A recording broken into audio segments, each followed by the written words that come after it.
আজকে বৃহস্পতিবার আমি চলে এসেছি আমার ছাদ বাগানে। দেখো আজকে আমি প্রচুর ফুল ফুটেছে আমার গাছে। এই যে গাঁদা তুলছি, জবা তুলে নিলাম, এইখানে একটা রঙ্গনা তুললাম, একটা নয়নমণিও ফুটেছে তুলে নিলাম, কিছু দুর্বা ঘাস এখান থেকে আমি নিয়ে নিলাম। আজ বৃহস্পতিবার, গোলাপ গাছে গোলাপ ফুটেছে, দুটো গোলাপ তুলে নিচ্ছি। এখানে অপরাজিতা ফুটেছে,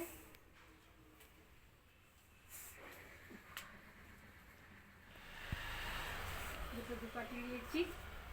এখান থেকে জলবেরা ফুটেছে, বলো তো বন্ধুরা, নিয়ে নিলাম। দেখেছো? তোমরাই বলো যে আমি ছাদ বাগানে আজ কয় রকম ফুল পেয়েছি। টাটা।